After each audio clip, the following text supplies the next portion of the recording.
Bonjour et bienvenue sur Un petit bout de campagne, le podcast qui te met au vert. Si toi aussi tu as déjà eu envie de tout quitter pour aller élever des chèvres, si toute occasion est bonne pour partir te ressourcer en pleine nature, ou simplement si tu apprécies de regarder les saisons transformer l'unique arbre que tu aperçois de ta fenêtre, ce podcast est fait pour toi. Je suis Ophélie et je t'emmène à la découverte de ceux qui ont sauté le pas et choisi de créer leur petit bout de campagne. Allez, c'est parti!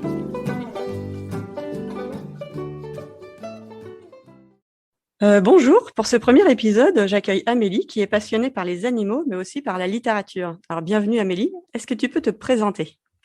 Alors bonjour Ophélie, donc je m'appelle Amélie, je suis professeure d'anglais à la base. Je suis installée en Normandie. Je vis dans une petite maison de campagne, dans le pays d'Auge.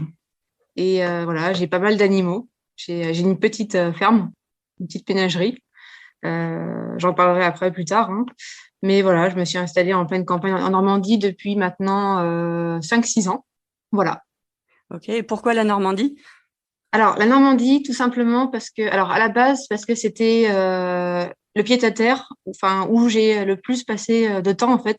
Mon père était militaire. J'ai beaucoup voyagé, j'ai beaucoup déménagé, et c'est là où j'ai eu les meilleurs souvenirs d'enfance, en fait. J'ai passé 5 ans, donc c'était quand j'étais petite fille. J'ai été très heureuse, j'ai été très triste de quitter la France, la Normandie. On a été muté ensuite en Bretagne, pourtant c'était bien, hein, mais j'ai pas eu le même ressenti. Je suis partie ensuite en Afrique et j'ai jamais oublié la Normandie. Et je m'étais toujours dit qu'un jour je reviendrais et je suis revenue. Ma famille est revenue aussi. On n'a pas fait exprès.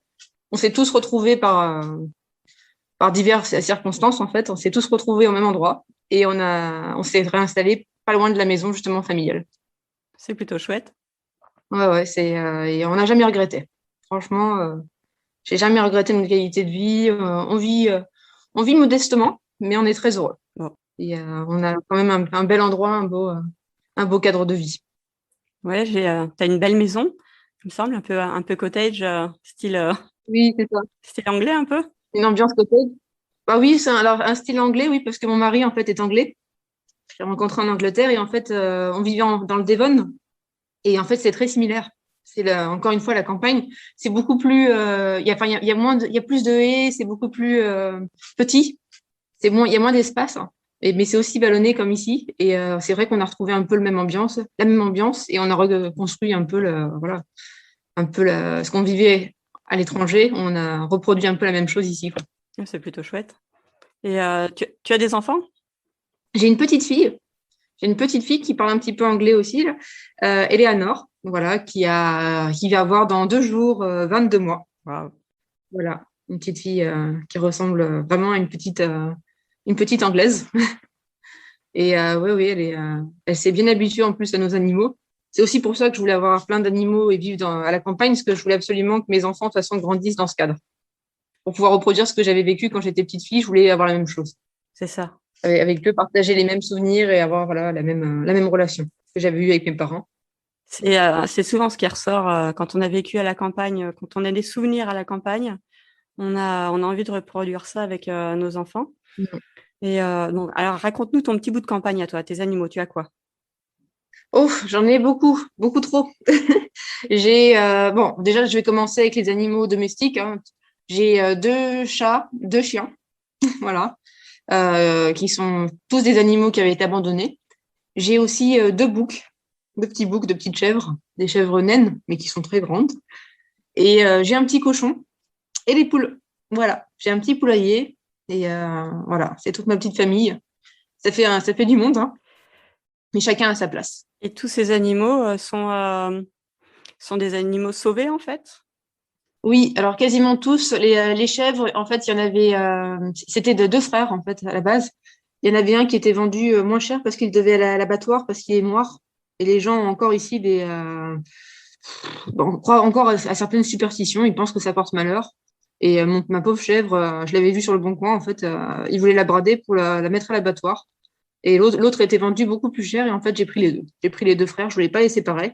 Ça m'a fait de la peine, j'étais enceinte jusqu'aux yeux, et peut-être que j'étais émotive. Mon mari m'a fait la surprise, il m'a dit, écoute, on va te chercher tes chèvres. Tout le monde me disait que ça servait à rien et que j'allais être trop occupée avec ma fille, que ça allait me faire trop de boulot. Et en fait, j'ai quand même récupéré mes chèvres. J'ai suivi mon idée et en fait, j'ai jamais regretté. Et puis les envies de femme enceinte, comment dire, hein. En fait, c'était pas vraiment une envie de femme enceinte. J'avais déjà cette idée depuis des années, hein. J'ai toujours rêvé d'avoir des chèvres et d'avoir des poules, etc. Mais c'était peut-être pas le bon moment, selon plein de gens. Et en fait, aussi, c'était très bien, c'était le bon moment. J'ai sauté le pas et en fait, voilà, je me suis habituée à eux et pour moi, ils font partie de ma vie quotidienne. Le matin, je me lève, je vais au travail. Juste avant, je leur fais un petit coucou, je leur fais un câlin. Je pars au boulot très tôt et le soir, je rentre, c'est moi qui leur donne à manger et qui les câline et qui passe du temps avec eux. Ouais, J'en ai besoin tous les jours. ça te fait du bien, quoi, cette ressource d'aller les voir. Ouais, ouais. Moi, il y en a qui appellent ça, je sais pas si d'ailleurs si c'est quelque chose de sérieux, c'est pour rigoler, je pense, la calinothérapie. Mais moi, j'y crois. Ah bah, ça se peut, ouais. Moi, j'aime bien, ça me repose, ça me détend. Puis ça nous donne tellement d'amour, les animaux, même les chèvres, hein. C'est vrai. Ils ont vraiment leur personnalité, ils font partie intégrante de ma famille, hein. Voilà. Et le cochon, comment il s'appelle, ce cochon? Ah, Elliot. Il a une histoire spéciale. Il a une histoire spéciale, ce Oui. cochon. Le cochon, il a eu une sacrée aventure. On l'a récupéré dans des circonstances très étranges. En fait, je cherchais des équipements en fait pour soigner mes chèvres. C'était sur Le Bon Coin, rien à voir. Et j'ai vu une drôle d'annonce en fait d'une dame qui avait mis qu'elle voulait absolument vendre son cochon, mais le laisser contre de bons soins. Donc avec, je sais plus, une petite cotisation de 50 € pour la forme. Et elle expliquait qu'elle ne voulait pas que son animal à l'abattoir et qu'elle cherchait quelqu'un de sérieux, mais que c'était très urgent. Et ça m'a un peu intriguée. Par curiosité, j'ai appelé la dame. Je n'avais pas l'intention de prendre un cochon. J'ai eu la dame au téléphone. Elle m'a fait beaucoup de peine. Et elle m'a expliqué en fait sa situation. En fait, elle avait pris des animaux qu'elle pouvait pas gérer en fait. Et son mari n'était pas très sympathique. En fait, n'était pas du tout intéressé par les animaux. Il voulait voilà l'abattre, hein. C'était très compliqué sa vie et en fait ça m'a fait de la peine. J'en ai parlé à mon mari, je lui ai dit que c'était une situation compliquée, qu'on pouvait peut-être le récupérer en attendant, voir un peu. Mon mari a trouvé ça drôle, il m'a dit bon écoute Amélie, je sens que de toute façon on va finir avec un cochon. Il m'a dit écoute tu y vas. Je lui ai dit bah écoute je vais jeter un œil où est le cochon et en fait le cochon était très très loin de notre domicile, à 1 heure et demie de route, D'accord. en Suisse normande. Et j'ai embarqué ma belle-mère avec moi, c'était en plein été. Il faisait une chaleur à crever, on est parti sur les routes de campagne. On s'est retrouvé au fin fond de la campagne normande, mais vraiment dans un coin reculé qu'on ne connaissait pas du tout. Vraiment un endroit vraiment ancien, il n'y avait rien autour. Et on s'est retrouvé dans une ferme complètement délabrée où il y avait plein d'animaux qui vivaient dans un état, enfin, dans une situation insalubre, un endroit vraiment sale. Ouais, Une maison qui était en train de tomber en ruine et en fait c'était une dame qui plaçait les animaux en fait avant de partir. d'accord. Elle a réussi à placer tout le monde, mais voilà. Et le cochon était dans un état pitoyable. Elle avait fait ce qu'elle pouvait, mais en fait c'était un animal qui avait déjà été maltraité, battu et affamé. D'accord. Et il était vraiment très mal en point. Et quand je suis arrivée, la dame en fait elle a fondu en larmes. Et j'avais jamais rencontré quelqu'un qui pleurait pour un cochon, donc j'étais un peu gênée. Et elle m'a fait de la peine. Et en fait, émotivement, elle pleurait comme une petite fille. Elle était désespérée. Elle m'a dit, de toute façon, mon mari va le récupérer là dans la journée. Il veut s'en débarrasser. Je n'en peux plus et j'ai besoin de quelqu'un de récupérer pour le sauver avant que ça soit trop tard. Et du coup, bah, j'ai dit, bah, écoutez, on l'embarque, hein. On le met dans la voiture, on va trouver une solution. Ouais. Et j'étais pas équipée du tout. J'avais un Duster familial, donc tout propre, rutilant, neuf, qui a fini dans un état. On a tant bien que mal réussi à mettre le cochon dans le coffre, mais bon, il était terrorisé, donc c'était l'horreur. Ma belle-mère et moi, on s'est dit, mais qu'est-ce qu'on a fait? Quelle idée? C'était presque drôle, hein. C'était pas drôle sur le moment parce que la dame pleurait, mais on l'a mis dans le coffre et il empestait. C'était une odeur innommable. Ça a enfumé toute la voiture et sur la route, on a eu une crise de fou rire monumentale parce qu'on s'est dit, mais qu'est-ce que c'est que cette histoire? Mais c'est du n'importe quoi. Quelle idée de mettre un cochon dans la voiture, quoi. Si on se fait arrêter sur la route, les gens vont nous dire, mais ils sont malades. J'imagine. On s'est même dit, l'odeur était tellement ignoble qu'on était obligé d'ouvrir les fenêtres et qu'on a dû se faire une pause sur la route parce qu'on avait envie de vomir. C'était horrible. Et on a rigolé, on s'est dit, on va finir par le laisser sur la route parce que c'est immonde. On n'aurait pas fait de toute façon, mais bon. Et on l'a ramené chez nous, et voilà. Et mon mari m'a dit, qu'est-ce que tu as mis dans le coffre? Je lui ai dit, bah, j'ai un cochon. Et il m'a dit, bon. Donc je suppose qu'il va falloir que je fasse de la place dans le verger. Je vais lui faire une place avec les chèvres. Ah. Et voilà. Elliot est arrivé chez nous, il n'a jamais quitté notre maison. Ah, c'est une sacrée aventure quand même. Mais Quand tu dis cochon, c'est un cochon nain, parce qu'il faut préciser pour les gens quand même, parce que Oui. c'est pas un cochon de 300 kilos non plus, mais un cochon nain, c'est pas non plus un cochon de 10 kilos. Non. Donc, il avait quel âge à peu près? Alors, je pense que la dame m'a pas dit la vérité. Je pense qu'elle le savait pas elle-même non plus. Officiellement, le cochon, il avait 1 an, je crois. Il était déjà bien gros. Et là, il fait il fait la taille d'un petit chien moyen, quoi, mais on dirait un gros phacochère. Ouais. Il est costaud. Il est bien costaud. C'est pas un animal, dans une maison. Il est bien dans le verger, quoi. Mais bon, voilà, il est adorable, il est doux, il est pas du tout violent. C'est vraiment, c'est que de la douceur. Par contre, il est très peureux. Ouais. Très peureux. On a vraiment du mal à le caresser. Moi, je suis la seule à pouvoir l'approcher. Et je peux lui caresser le museau vite fait, mais il est très craintif. Le problème, c'est que il a du mal à faire confiance aux êtres humains. Maintenant, ça fait 2 ans que je l'ai. Je l'ai eu quasiment à quelques mois après les chèvres. Et c'est vrai qu'il a vraiment du mal il a peur de tout. D'accord. Donc, il est très fragile, très fragile. Mais adorable. Bah, c'est des animaux intelligents et du fait que C'est ça. ils se souviennent de ce qui s'est passé, donc ils restent craintifs. Et Ouais, je pense. il s'est bien adapté aux chèvres? Complètement. Et je pense qu'ils sont inséparables. Tous les trois, c'est vraiment le trio d'enfer. C'est les 3 mousquetaires. Les deux, où sont les chèvres, le cochon est. Le cochon les suit partout et en fait, les chèvres dorment au-dessus du cochon sur le foin. D'accord. Donc en fait, le cochon dort sous le foin et Ouais. les chèvres dorment sur lui. Ça va être comique. Collés les uns les autres. Et en fait, je pense que s'il arrivait quelque chose au chèvre, je pense qu'il s'en remettrait pas. D'accord. Il est vraiment attaché à ses chèvres. Oui, ils sont très fusionnels. Ah oui, c'est fusionnel. Ils font tout pareil. Tous les trois, je pense qu'il n'a pas compris qu'il était un cochon. Ses chèvres, c'est son amour. Bah, c'est plutôt chouette qu'il ait trouvé cet équilibre. Oui, parce qu'on a hésité à un moment, on s'est dit, est-ce qu'on prend un deuxième cochon? Mais bon, il nous avait retourné carrément le terrain. C'était une organisation d'enfer aussi, ça. Bon, maintenant, on a trouvé un certain équilibre avec les poules et les chèvres. Mais je pense que oui, il ne faut pas lui changer sa routine. Oui, parce qu'entre les chèvres, il leur faut de l'herbe, et les cochons qui ravagent vite un terrain, qui le labourent. Ah bah, il faut s'organiser. Voilà, c'est Nous, on compliqué. est obligé de créer trois parcelles, en fait, dans le verger. Le verger était suffisamment grand, on est obligé de mettre des filets électriques au ras du sol pour l'empêcher de traverser tout le terrain. Il a beaucoup de place, mais pour permettre aux chèvres d'avoir quand même de l'herbe de l'autre côté. D'accord. Donc, elle peut traverser l'ensemble du verger, et lui, il a la moitié du verger qui peut, voilà, pour lui. Ok. Mais la plupart du temps, les chèvres sont tout le temps de son côté avec lui. Elle le laisse jamais seul très longtemps. Ouais. Ils sont, ouais, c'est rigolo. Ils sont vraiment, voilà, ils ont leur petit monde, ils ont leur petite grange. On est obligé de refaire parce que les chèvres l'avaient abîmé avec leurs cornes. D'accord. Donc, par contre, ça aussi, c'est du bricolage. Avoir des chèvres, c'est aussi du boulot. Hein, Ouais, je vois. parce qu'elles peuvent détruire pas mal de choses quand même. Il faut s'organiser, voilà. Il y a beaucoup de choses à faire à chaque fois dans le verger pour que ça reste en bon état. Ouais, ça demande quand même du temps et de l'investissement, en temps et en argent un petit peu aussi, forcément. Bah, je pense, oui. Je pense parce que sinon, ça peut vite se transformer en caillon si les gens sont pas rigoureux. Pour que ça reste quand même joli, que ça soit un endroit quand même propre pour elle-même et pour lui. Il faut quand même toujours faire veiller au grain. Il faut changer leur foin régulièrement. Parce que le cochon, lui, il a pas mal d'allergies à la peau. D'accord. Il a une peau très sensible. Donc, on peut pas lui mettre n'importe quoi. Et le foin, on est obligé de changer régulièrement, de nettoyer, nettoyer l'enclos. Hein. Eh oui. C'est du travail, mais voilà, ça fait partie de l'aventure. Hein. Et ta fille, comment elle voit ça, elle, d'avoir des animaux, de grandir dans cet espace-là? Elle adore ça. Elle a peur de rien.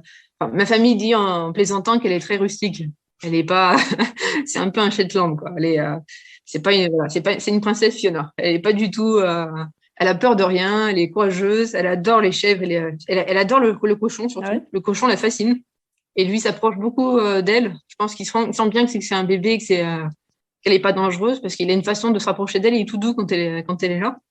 Et c'est vrai que tous les soirs, il faut qu'elle vienne avec moi pour donner à manger aux animaux, sinon elle pleure. Il faut qu'elle les voie, qu'elle vérifie qu'ils soient tous là. Et tous les matins, il faut qu'elle fasse un câlin à tout le monde. Les chats, les chiens, elle a sa ronde et ils la suivent partout. Donc c'est rigolo. Ils sont tous derrière elle parce qu'elle a toujours un gâteau dans la main. Donc de toute façon, Voilà. mais c'est marrant. Elle aime bien les animaux. Je suis contente parce que j'espérais qu'elle soit comme moi. J'espérais pouvoir lui transmettre un peu ma passion. Et pour l'instant, je croise les doigts pour que voilà, qu'elle développe un peu d'empathie, de sympathie pour les bêtes. Ouais, ça a l'air bien parti. Pour ça aussi, bien joué. Ouais, j'espère. J'espère. Et le mari dans tout ça? Parce que lui, Le mari, il suit, hein, il s'habitue à mes extravagances. Hein. Il a l'habitude. Hein. Lui, ça ne le dérange pas, de toute façon. Au début, il voulait prendre des poules pour les manger. Je lui ai dit, c'est hors de question. Ça sera un cas de divorce. On ne touche pas à mes poules. Donc, on mange les œufs, mais on ne touche pas aux poules. Les poules font partie de la famille. Et d'ailleurs, j'en ai récupéré 3 pendant le confinement. Ça a été très cool. Je suis allée chercher pendant le confinement, quand on était confinés à la maison. Il y avait une association qui proposait des poules, vous savez, qui étaient destinées à être abattues. D'accord. Une association qui, en fait, c'était des petites poules rousses. Et en fait, une dame qui les rachetait, une petite ferme qui les rachetait, en fait, pour ensuite les revendre à un prix, un prix extrêmement bas pour pouvoir leur permettre d'avoir une nouvelle vie. D'accord. Donc, j'en ai récupéré 3 comme ça, et qui étaient maigrelettes, complètement déplumées, et là, elles étaient rachitiques, et maintenant, elles sont magnifiques. Ah bah comme quoi. On dirait on dirait des poules de déco. Ouais, c'est des beaux gestes à chaque fois, des sauvetages, etc. C'est vraiment chouette parce qu'on dit des poules, c'est des poules, mais ça reste très attachant aussi finalement. Ah oui, parce que j'en ai une là, qui est une poule alpha, c'est celle qui domine les autres. Elle sort carrément de l'enclos tous les jours pour me rappeler qu'il faut lui donner à manger. Et elle mange dans la gamelle des chiens. Elle n'a pas compris qu'elle était une poule, et de toute façon, elle dort dans le panier du chien, D'accord. à l'extérieur. Elle veut absolument, et tous les jours, elle est devant la fenêtre, elle m'attend pour que j'aille la porter à manger, et elle m'accompagne jusqu'au hangar où il y a la nourriture, jusqu'ensuite à l'enclos, pour être sûre que je donne bien à manger à tout le monde. D'accord, c'est la chef. Elle est fascinante. Elle est très intelligente comme poule. Et on dit que les poules sont bêtes. C'est pas vrai. Hein. Certaines poules peut-être, mais en tout cas, moi je vois bien la poule que j'ai, l'alpha. Elle est futée. Hein. Elle sait très bien ce qu'elle fait et elle se souvient de tout. Enfin, en tout cas, elle se souvient de la façon dont on se comporte avec elle. Parce qu'elle nous fait entièrement confiance. Ah, c'est rigolo. Alors qu'on l'a eu grande. On peut la prendre dans les bras, la câliner, c'est fou. Je pensais pas que c'était possible avec une poule, moi. Ouais, c'est impressionnant, c'est chouette. Ouais, j'aurais jamais cru qu'une poule ait cette attitude. Les gens, à chaque fois, ils rigolent, ils se disent c'est une poule. Enfin, moi, je le vois bien, la mienne, les gens, même les voisins, à chaque fois, ils me disent il y a votre poule qui vous suit derrière. Et elle me suit vraiment partout, dans le jardin. Elle est derrière moi, derrière mes pattes, et elle me suit. Ah ouais. Et c'est étrange, il y a qu'elle qui fait ça. Les autres poules ne le font pas. Elle reste dans l'enclos, mais elle, on n'a jamais pu la laisser dans l'enclos. Il faut qu'elle aille partout. Elle est curieuse. Dans le jardin, elle est curieuse. Bah, c'est super. Voilà. Et les chiens, justement, je les ai récupérés aussi. C'était pas des animaux que j'ai récupérés à la SPA. Il y en a une que j'ai ramenée du Portugal. D'accord. C'est-à-dire, raconte-nous. J'étais allée un week-end en fait chez des amis qui fêtaient leur mariage là-bas. Ils étaient d'origine portugaise. Et sur la route, en fait, on est allé faire un petit pique-nique. On est parti 3 jours. Et sur la route, en fait, on était en plein été. On a vu des chiens débouler devant la voiture avec des chiots. Et les chiots étaient dans un état, dans un sale état. Et il y en avait plusieurs. Il y en a certains qu'on n'a pas pu attraper. On a eu pitié, on leur a donné du pâté. Et en fait, on était tellement tristes qu'on s'est dit, il faut faire quelque chose pour eux. On ne sait pas quoi faire. On est au milieu de nulle part. Je ne vois pas comment ils peuvent survivre. La chienne, de toute façon, elle était trop sauvage. On n'arrivait pas à l'approcher. Et finalement, les bébés, on en a pris 2. Ma mère en a gardé une. D'accord. C'est une femelle qui avait une patte qui était blessée. Et moi, j'ai récupéré la plus maigre, la plus fragile. Et voilà. Et les autres, heureusement, apparemment, ont été récupérés par la dame justement chez qui on a été hébergés. En fait, elle a réussi à les placer. D'accord. On s'est demandé quand on est parti, on s'est dit, oh là là, on n'a pas pu prendre tout le monde. Malheureusement, il y en avait trop. Hein. Bah oui. Et en fait, on les a récupérés et on les a fait passer en douce. Voilà, on n'a pas eu le choix. Et heureusement, il y a les vétérinaires qui étaient en Espagne et en France ont été bienveillants, nous ont aidés à les soigner et à régulariser leur situation. Et on les a ramenés, ils ont traversé l'Espagne, le Portugal, l'Espagne et la France dans la voiture. Ah ouais. Et on a dit, ils rentrent avec nous, c'est tout. C'est un peu des miraculés aussi, quoi. Ouais. Et la chienne Pépite, justement, que j'ai récupérée, c'est une chienne adorable. C'est un collie border. Elle est magnifique. Elle ressemble comme 2 gouttes d'eau à un renard. Elle est extrêmement intelligente. Et j'ai jamais regretté non plus parce que elle dort dans mon lit avec moi. Elle est tout le temps avec moi. Elle me suit partout. comme c'est la première qui est arrivée avec nous, de toute façon, elle a le droit à avoir sa propre place dans la voiture. C'est voilà. Et elle suit ma fille partout. Partout où ma fille va, de toute façon, mes chiens vont avec elle. Y compris chez la grand-mère quand je travaille. D'accord. Bah, finalement, c'est des animaux reconnaissants et c'est pour ça qu'ils sont aussi attachés aussi, peut-être. Oui, et puis bon, ils sont, voilà, ils meublent ma vie, hein. Ils sont, pour moi, c'est vraiment, je les aurais jamais laissés derrière, hein. Et d'ailleurs, je pense que je tiens ça de mes parents parce que mes parents sont pareils. Quand on vivait en Afrique, c'est pareil. Ils ont jamais quitté le pays sans chez leurs animaux, hein. Les animaux ont voyagé, ont traversé le continent avec eux. Et de toute façon, moi, j'ai fait pareil. Ma chienne est venue en Angleterre avec moi. Et ensuite, on est revenu en France. Pour nous, ils font partie de la famille. On les aurait jamais laissés derrière. Ouais. On aurait payé le billet, on s'en fichait, quoi. On ne saurait même pas poser la question, de toute façon. Ils font tous partie de notre vie. C'est chouette. Ça serait bien que ça soit pareil pour tout le monde.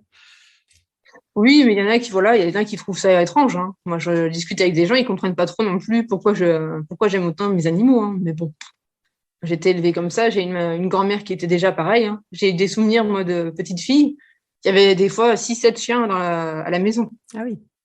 Toute la famille, tout le monde avait des chiens. Et on en avait des fois 6-7. On partait à la plage comme ça avec Cabourg et on avait plein d'animaux, toujours. D'accord. Donc pour moi, ça paraissait normal. Donc voilà, moi, ça me dérange pas. Ça me rend heureuse. Donc de toute façon, je pense que ça dérange les gens qui n'aiment pas les animaux ou qui n'aiment pas les contraintes. Bon, bah, je comprends mieux ta passion pour les animaux. Du coup, c'est vraiment une passion. Oui, Voilà. ouais. Si j'étais plus riche, je pense que j'aurais ouvert un refuge et je pense que je ne m'enrichirais jamais, je pense. Parce que de toute façon, ça serait terminé voilà, pour des animaux, voilà, pour un refuge quelconque. Je pense que si j'avais les moyens, je ferais ça. Oui, c'est vrai, mais on peut pas tout faire. Mais bon. Non, voilà. Tu as déjà fait une bonne part, je pense.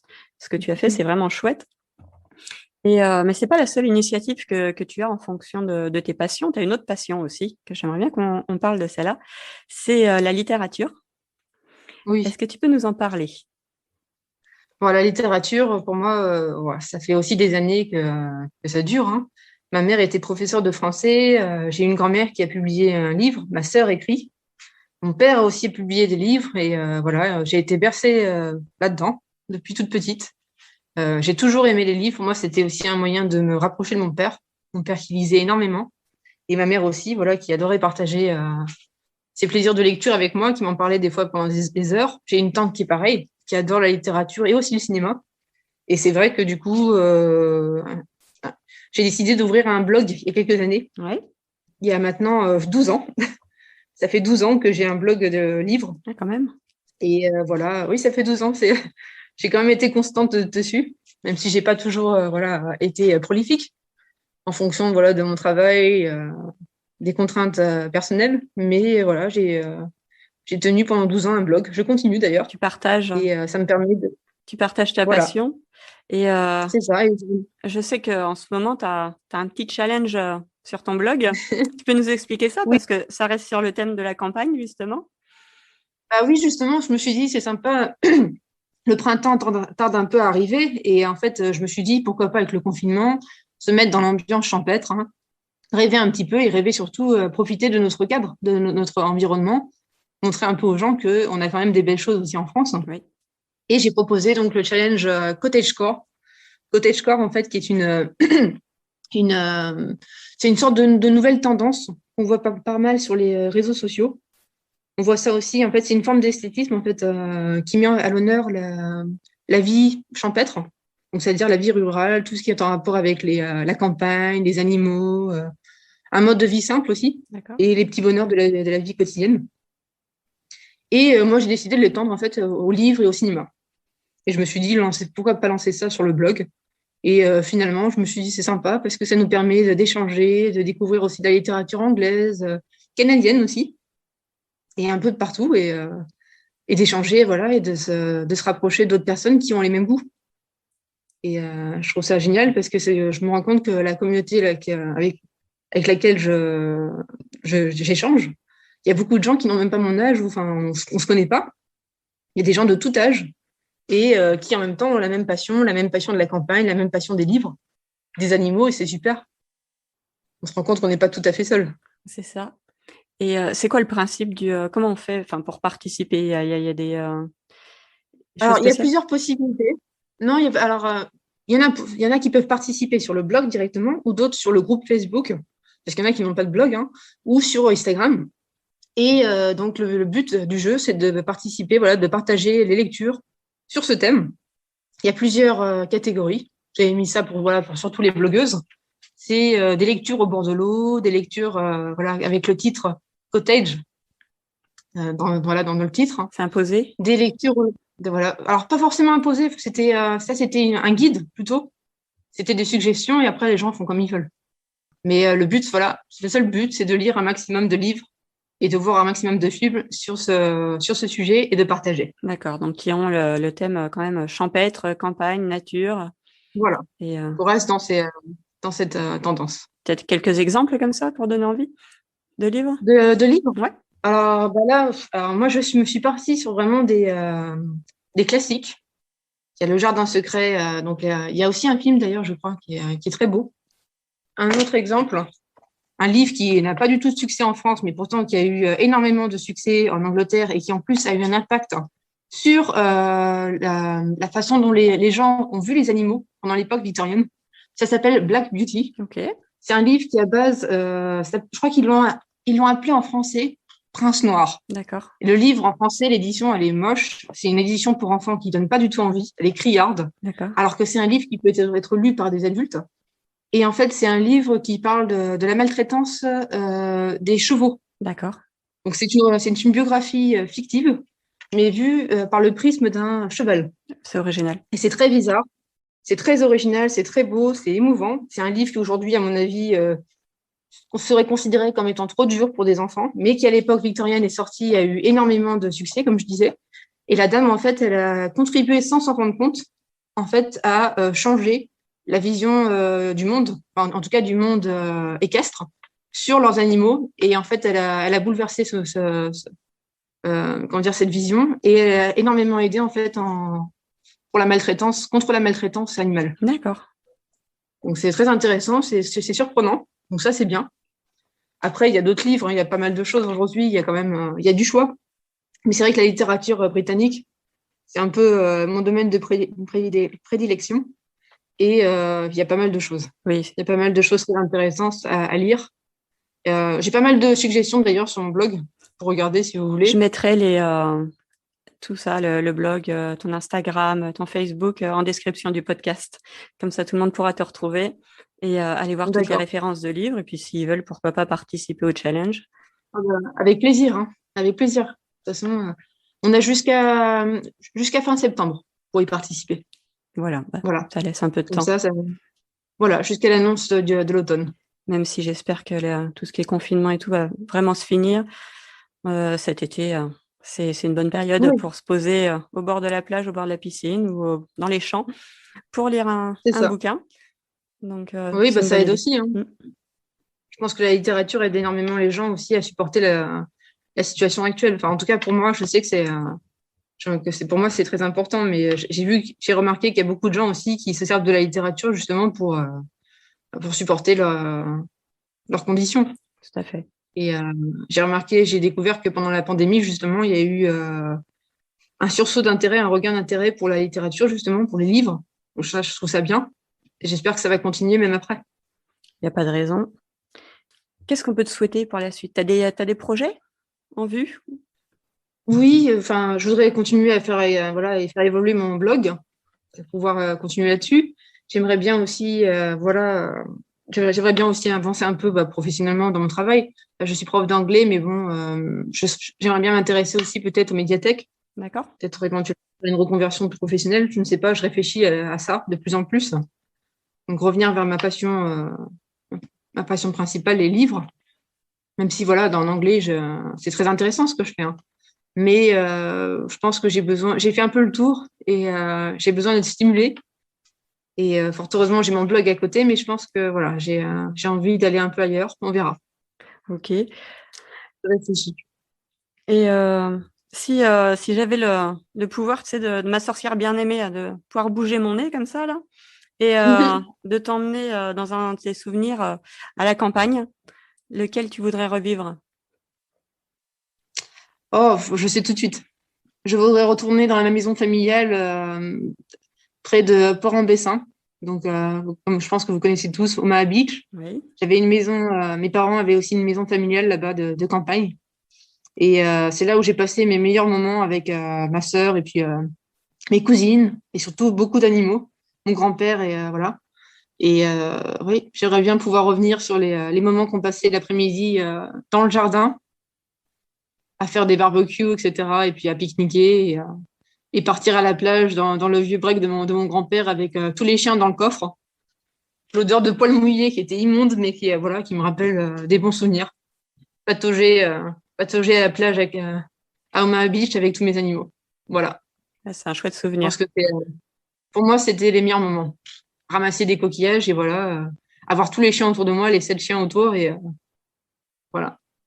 C'était un souvenir simple, mais j'espère que je vivrai la même chose avec Eleanor. Bah déjà, merci de nous avoir partagé ton souvenir, parce qu'on s'y voit un peu, c'est chouette. Voilà, quelque chose de simple, mais voilà, mais un plaisir.